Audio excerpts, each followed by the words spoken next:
سب سے پہلا کوشچن سمرین طاہا صاحبہ ہیں لاہور سے، کہتی ہیں کیا حضرت سودا رضی اللہ تعالی عنہا کو رسول اللہ صلی اللہ علیہ وآلہ وسلم طلاق دینا چاہتے تھے صرف اس لیے کہ ان کی عمر زیادہ ہو گئی تھی؟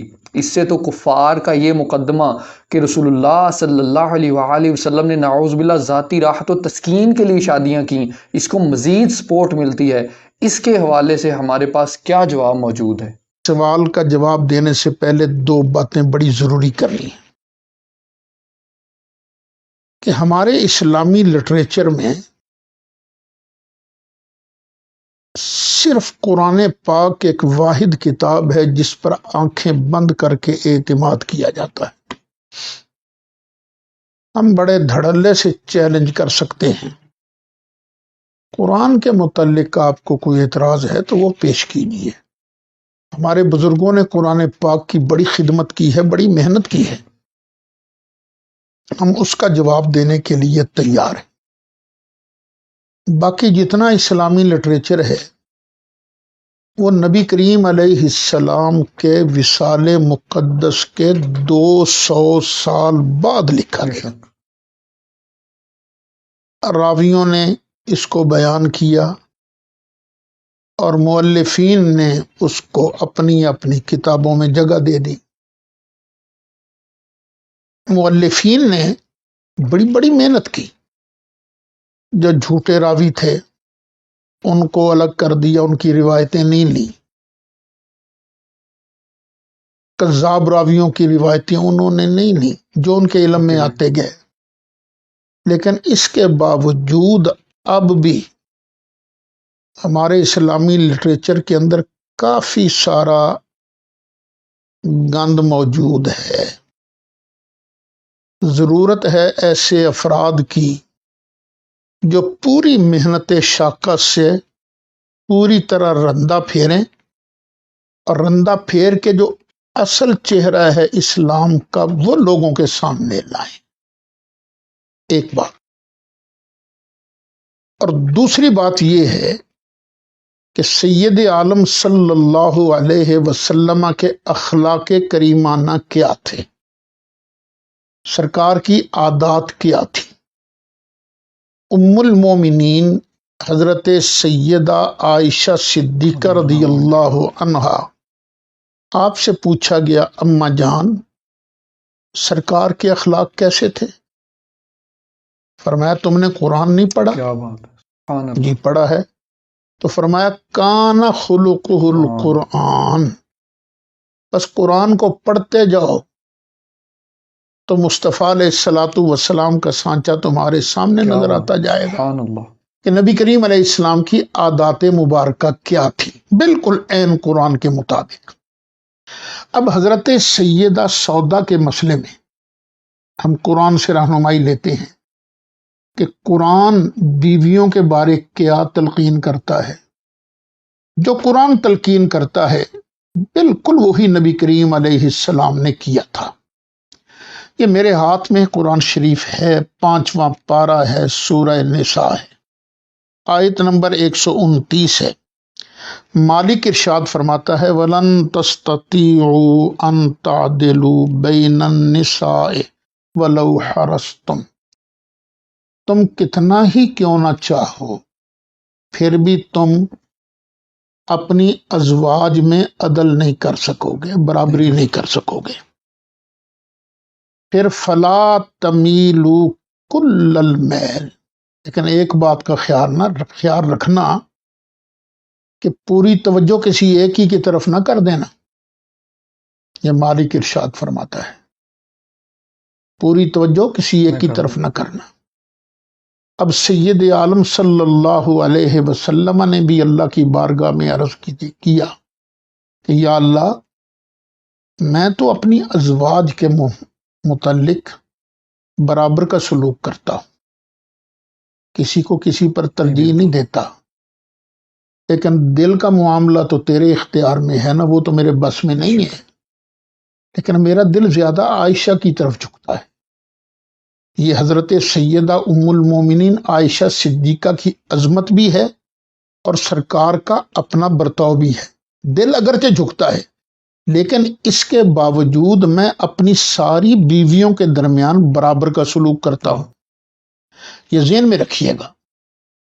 تو اب پھر آیت کریمہ پڑھ لیجئے، اللہ فرماتا ہے فلا تمیلوا کل المیل، جھک نہیں جانا کہ ساری توجہ تم ادھر ہی دو کسی ایک طرف، فتذروها کالمعلقہ، کہیں ایسے نہ ہو کہ باقی کی بیویاں جو ہیں وہ لٹکتی رہیں، ایسی عورت کی طرح ہو جائیں، نہ ادھر کی نہ ادھر کی، نہ خامند بساتا ہے نہ خامند توجہ کرتا ہے، نہ خامند پیار کرتا ہے، نہ ہی اسے اپنے پاس رکھ لیتا ہے۔ تو یہ جو بیانیہ ہے نا ہمارے اسلامی لٹریچر میں، جس کو لے کر کفار سرکار کی ذات پر طعن کرتے ہیں، یہ قرآن کی اس آیت کے خلاف ہے۔ ہمارے کئی لوگ جو ہیں بادشاہ ہیں، میں کیا کہہ سکتا ہوں، ان کو زیادہ پیار ہے راویوں سے، او جی یہ تو بخاری میں آ گیا ہے، تم راوی بچاتے رہو، میں مصطفیٰ علیہ السلام کی عظمتیں بیان کرتا رہا۔ سبحان اللہ۔ مجھے تو راوی بھی وہی پیارا لگتا ہے جو سرکار کی عظمتیں بچانے پر۔ بے شک۔ ایک دوسری بات یہ ہے کہ نبی کریم علیہ الصلاۃ والسلام نے ارشاد فرمایا تھا کہ اگر کوئی تمہیں آن کے کہے کہ پہاڑ اپنی جگہ سے ہٹ گیا ہے تو مان لینا، لیکن اگر کوئی یہ کہے نا کہ اس نے طبیعت بدل لی ہے تو یہ نہ ماننا۔ پتہ چلا کہ بندے کی طبیعتیں نہیں بدلا کرتی، تو سرکار کی ساری زندگی دیکھ لیتے ہیں۔ نبی کریم علیہ الصلاۃ والسلام کے بارے میں جناب ابی طالب نے ایک نعت لکھی تھی۔ ہوا یوں تھا کہ مکہ شریف میں قحط پڑ گیا، بارش نہیں ہوتی تھی، لوگوں نے میٹنگ شروع کر دی۔ میٹنگ کے اندر ایک آدمی کہنے لگا حبل صاحب کی بارگاہ میں حاضری دیتے ہیں، کوئی کہنے لگا لات، کوئی منات، کوئی عزا، اس طرح کے مشورے آنے لگے۔ تو ایک آدمی پاس بیٹھا ہو تو اس نے کہا کدھر نکمی باتیں کر رہے ہو، کیا تمہارے پاس عبد المطلب کے فرزند نہیں ہیں؟ ان کا حل عنیت ابا طالب، کیا تیری مراد یہ ہے کہ ہم ابو طالب کے پاس جائیں؟ انہوں نے کہا ہاں۔ اب سارے قریش جناب ابی طالب کے دروازے پر آ گئے، دستک دی۔ جناب ابی طالب نے دروازہ کھولا، پوچھا کیسے آئے ہو؟ انہوں نے کہا ابو طالب آپ دیکھ نہیں رہے می نہیں پڑتا، اللہ سے تو می لے دیجیے۔ فرمایا اچھا تم چلو میں تھوڑی دیر بعد آتا ہوں۔ پھر تھوڑی دیر بعد جناب ابو طالب کس شان سے آئے، ایک چھوٹا سا بچہ ساتھ تھا، اور وہ بچہ کون تھا؟ اللہ کے محبوب علیہ الصلاۃ والسلام تھے۔ انہوں نے اس بچے کو پکڑا اور اس کے کندھے کعبہ کی دیوار کے ساتھ لگا دی، پشت کعبہ کی دیوار کے ساتھ لگا دی، اور کہا پیارے بیٹے اللہ سے می تو مانگو۔ سرکار نے اپنے ننھے ننھے گورے گورے ہاتھ مبارک اللہ کی بارگاہ میں دعا کے لیے بلند کی ہے، بس تھوڑی دیر بعد ہی رمجم شروع ہو گئی، بارش برسنے لگ گئی۔ اس وقت جناب ابی طالب نے یہ قصیدہ لکھا تھا وَأَبْيَضُ يُسْتَسْقَى الْغَمَامُ بِوَجْهِهِ، یہ گورے چٹے رنگ والا محبوب کے جس کے چہرہ انور کی برکت سے پانی مل جاتا ہے، بارش ہو جاتی ہے، یہ شمال الیتاما یتیموں کا مددگار ہے، وعصمۃ للاراملی اور بیوہ عورتوں کی پناہ گاہ ہے۔ یعنی چھوٹی عمر کے اندر ہی سرکار کی یہ فطرت تھی کہ یتیموں کی سرپرستی کرنا اور بیوہ عورتوں کی ان کی مدد کرنا، یہ سرکار کا مزاج تھا۔ پھر جب نبی کریم علیہ السلام بڑے ہو گئے، عمر شریف 40 سال کی ہو گئی، غار حرا میں پہلی وحی نازل ہوئی، تو پھر ایک تو اللہ کا قرآن تھا، وہ قرآن کوئی ہلکا کلام تو ہے نہیں، انا سنلقی علیک قولا ثقیلا، ہم آپ پر بڑا بھاری کلام نازل کریں گے، اور کتنا بھاری، لو انزلنا ھذا القرآن علی جبل لرأیتہ خاشعا متصدعا من خشیۃ اللہ، یہ اتنا بھارا کلام ہے کہ اگر ہم کسی پہاڑ پر نازل کرتے تو یہ پہاڑ بھی اللہ کے خوف سے رضا رضا ہو جاتا۔ یہ تو نبی کریم علیہ السلام کا ہی قلب اطہر تھا نا، جس کو اس نے برداشت کیا۔ پھر جبریل علیہ السلام جیسے فرشتے نے سرکار کو 3 بار دبوچا تھا اور زور بھی پورا لگایا تھا، تو اس کی وجہ سے نا نبی کریم علیہ السلام آپ کا یرجف فؤادہ، قلب عطر جو ہے وہ دھڑکو دھڑکو کر رہا تھا۔